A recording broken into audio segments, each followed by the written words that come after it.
and welcome to Finance Conversation.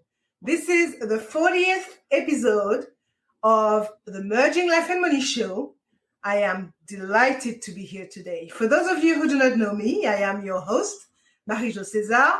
I help professional women bridge the gap between life and money by acquiring and applying the relevant financial skill and knowledge they need to take control of their money, manage their finances, and understand that they can live their best life with the money they have.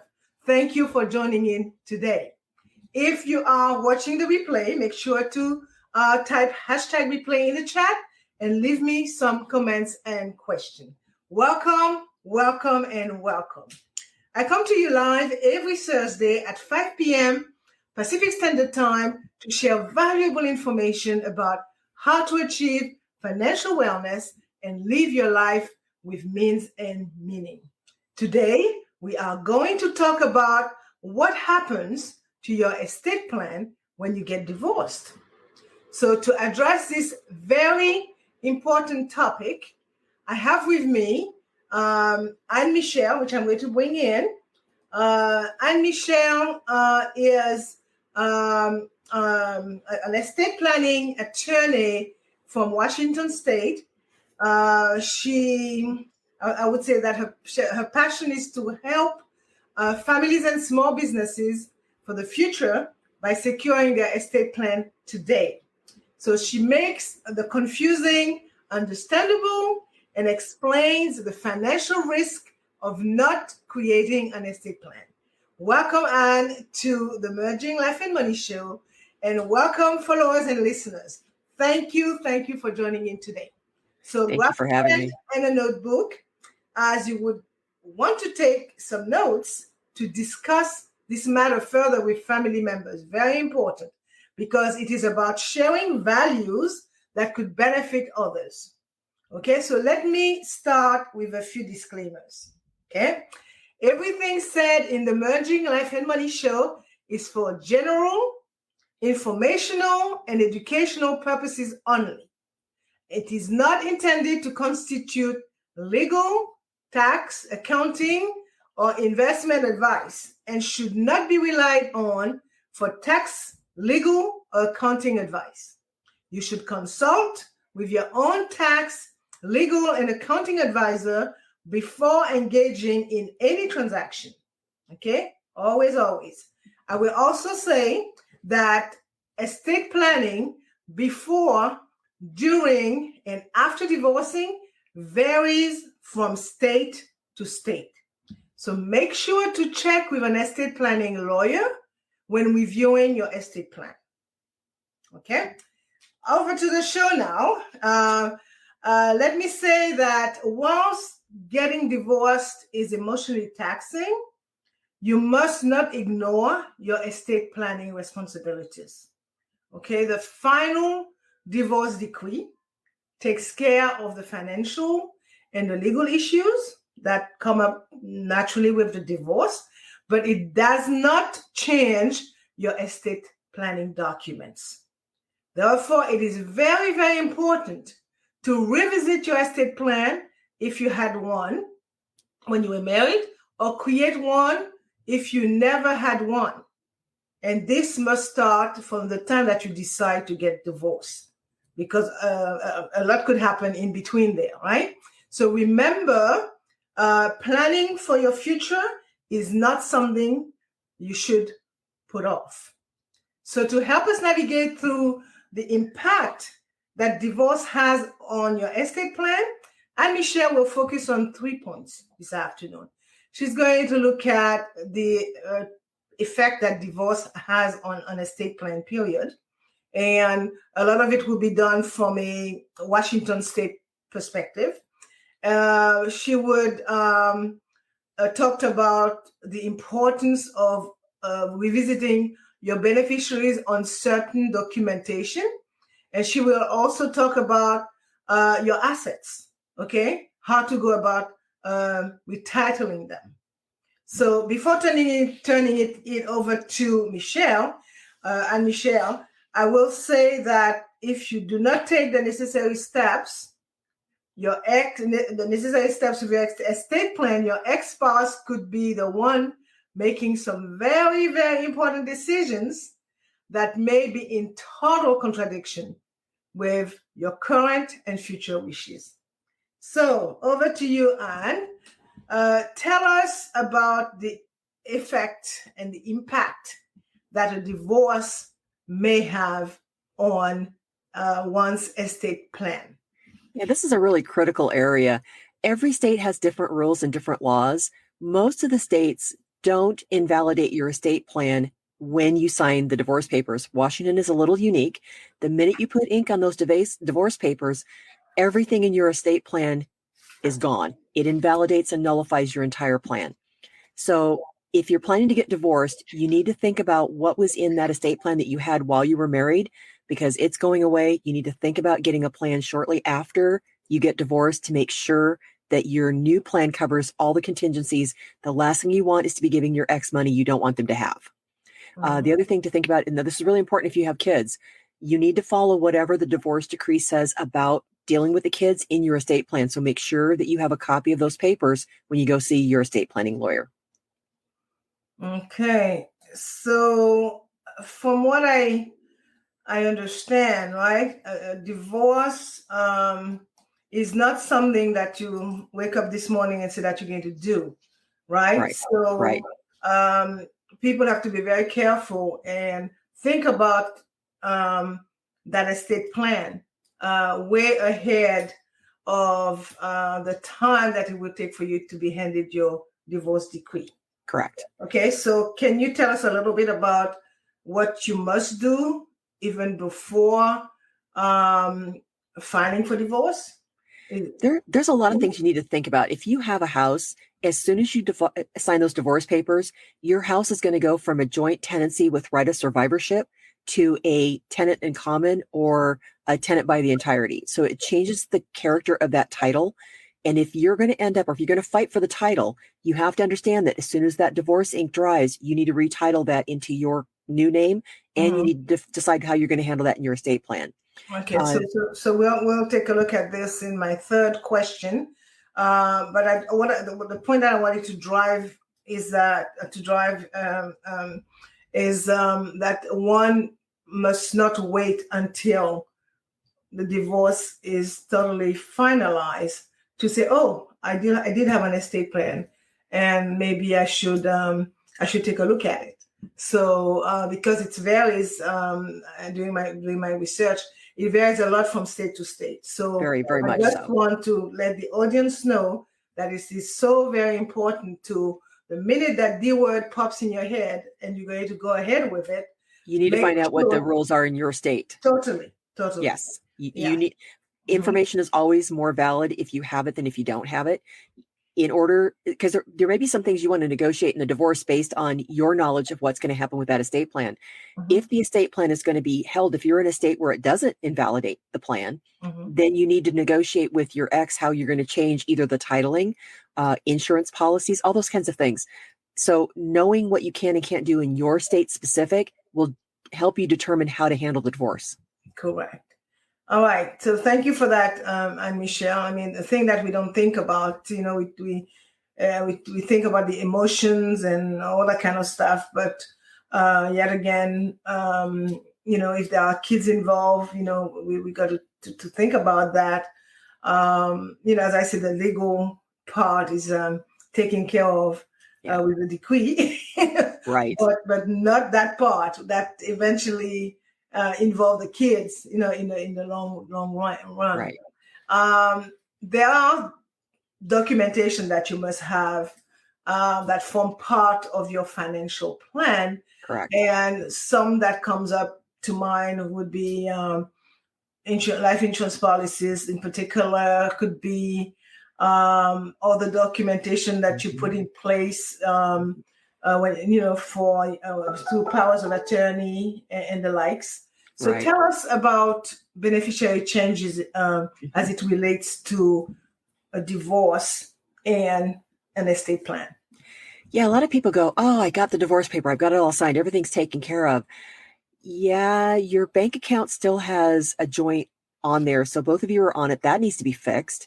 If you had life insurance where each of you was insuring the other one, you both need to think about who your new beneficiaries are. And if they're your kids, you probably need to make sure that you have some sort of trust in place to make sure that if something happens to you, the life insurance doesn't go to your spouse. It actually goes to you or to your kids and a trustee.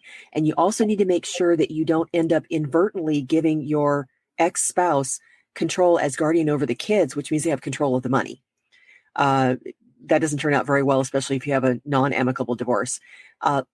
In addition to that, you have to think about some other policies like your retirement account. Who's going to get your retirement account when something happens to you? Again, that needs to be retitled properly, and the beneficiaries need to be put in there properly. If your kids are still minors, again, you need a trust so you don't inadvertently give your ex-spouse control of your retirement funds because the funds are meant for the kids and he's the guardian of the kids. So just be really careful about that. Make sure everything that you own that's an asset is retitled and looked at. You can't change this before the divorce, but once that divorce is final, you should be on the phone like within the 24 hours changing that. Yeah. And ours, we are turning these dollars, right? Yes. And we are all looking after our dimes as much as possible. So through the whole process of estate planning, some people have put in place trusts, and that you mentioned before. Right.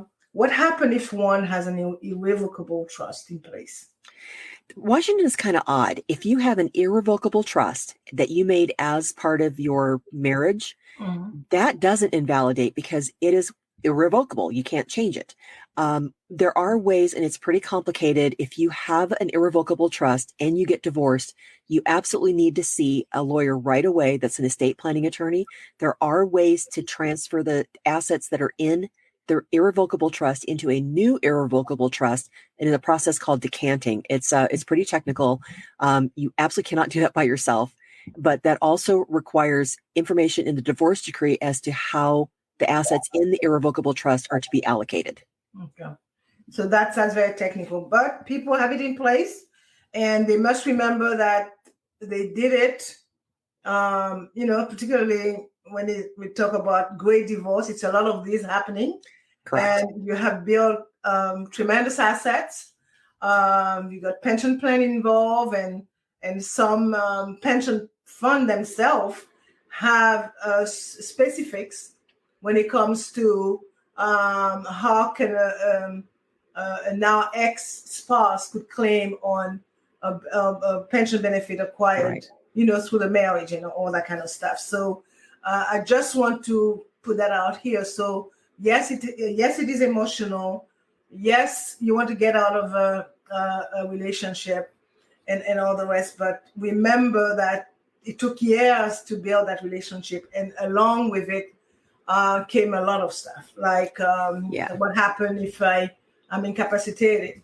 All of this is documented. In some state, this disappears, goes away with the divorce. So this means that you have to put new documents in place. Right. And in some state, it gets held. And then your ex-spouse is making decisions about your end of life care. Totally. So the thing that are not obvious, that we cannot see because we are so driven by the whole emotional thing and the breakup and the separation and all that kind of stuff. So we have to be mindful. And as women, we tend to, we make less than men to begin with. So we have less, once we get divorced, we have less assets than the men do anyway. But we tend to shy away from conflict, which means if there's a conflict, we usually throw our hands up and walk away. You are literally taking money out of your own pocket and giving it to your ex. Please don't do that. Even as complicated as it is, and even as confrontational as it is, please go to the proper divorce attorney and a proper estate planning attorney so you get every dime you are entitled to. Totally. And that is very, very important. So, I mean, this show could go on and on if we had the time. So you did mention retitling earlier. Is there anything else that you want to add about that? Just make sure that with the courts and divorce, they may order something called a partition, which is either selling all or part of the estate or the house back to you. So let's say you and your spouse have a house, and the court's going to award one of you the house, but they want you to pay the other spouse part of it. Well, then that's a whole negotiation in the divorce proceedings about how are you going to, quote, pay for it, which could mean trading assets in a retirement account or taking your name off life insurance, however you negotiate that. But then that title is supposed to be in your name. Please don't forget to retitle that in your new sole capacity as the only owner of the house. Okay, that's a very good a good point that you made there, because as I said, great divorce is on the rise. And by then you would have acquired, fixed asset like property, houses, whatever you want to call that, as well as your pension plan, as well as a very healthy savings plan. So make sure that all this is taken care of ahead of time, so it does not convert into a fighting match where the biggest winner, and Michelle, is the attorney. Well, in worst case scenario, I have a friend who got divorced and they were still dickering about two houses that they owned. One of them had been her mother-in-law's house, and one the couple had bought while they were married. And it's now 15 years past their divorce, and they settled everything but the housing, and they finally did it this year. Wow. So you see don't do that. Please don't do that. That's an emotional roller coaster. Totally. So thanks so much for that. I'm going to wrap it up some. It was short, but very interesting. We talked about how divorce affects your estate plan and how it could nullify it totally, and how it's important to check with an attorney in your state as to how this works the minute that you think about proceeding with a divorce. Okay. Beneficiary changes. Okay, some state will allow you to do it after the divorce. Some state, anything that is insurance, etc., you could do it without any problem. But in some states, it's not the case. So you may want to check that as well. As well as if you have acquired assets, you want to make sure that those assets are retitled. Correct. Okay. So again, thanks, and I'm going to leave you with those last thoughts. So make sure that an estate planner is part of your team as you navigate through the divorce process, right? Mm-hmm. This Correct. Is perhaps the most important part of your plan. Yeah. An estate lawyer, an estate planning lawyer can review the divorce settlement and look for any gaps, right? So are you protected from state and federal estate taxes, for example? What is the impact of the divorce on your retirement account beneficiaries? You got to look at that too. Are you and your heirs adequately provided for in the event of your ex's death? Okay, all these things are really important. So what about your wishes for the children if you pass away while they are still young? Okay, mm-hmm. So divorce attorneys have a different set of concern, and many are overlooked. They may overlook a lot of these key considerations. They are your divorce attorney. They are not your estate planning attorney. Okay. Correct. So lastly, be sure to hire your own estate planner rather than continue with the attorney who drew up the plan when you and your spouse were married. Okay. So again, and Michelle, thank you so much for your awesome contribution to the show today. These are things that they are not top of mind, but they are mm-hmm. so very important in order to have a great future after a terrible situation. So I'm really looking forward to having you on the show next month. So we have a date for the 24th of February, and we will continue to share valuable information about estate planning. Okay, so before I forget, Michelle, would you like to give the audience your contact information should one wish to contact you? Sure. I also have a banner for you. Let me find it, and I will show it. I think I got it. Yep. There we go. Uh-huh. So you can find me at www.heartlawestateplan.com. You can email me at heartlawpllc@gmail.com, or you can call me at 206-641-6014. And if you have any questions, I'll be happy to answer those. If you're not in Washington State, I can probably help you find an estate planning attorney, so don't hesitate to call me or email me. Great. Thanks again so very much, and see you next month. Thanks for having me. So for more information about how to achieve financial wellness from the inside out and live a purposeful life with the money you have, join me next week, Thursday at 5 p.m. Pacific Standard Time, 6 p.m. Mountain Standard Time, 8 p.m. Eastern Time, 9 p.m. Atlantic Time for my Bermudian pips, 10 a.m. Friday, Brisbane, Australian Time for my Australian friends. Thank you for being here today on the Merging Life and Money Show. I am your host, Marie-Jo César. I will be back again next week. Until then, continue merging life and money. Bye for now.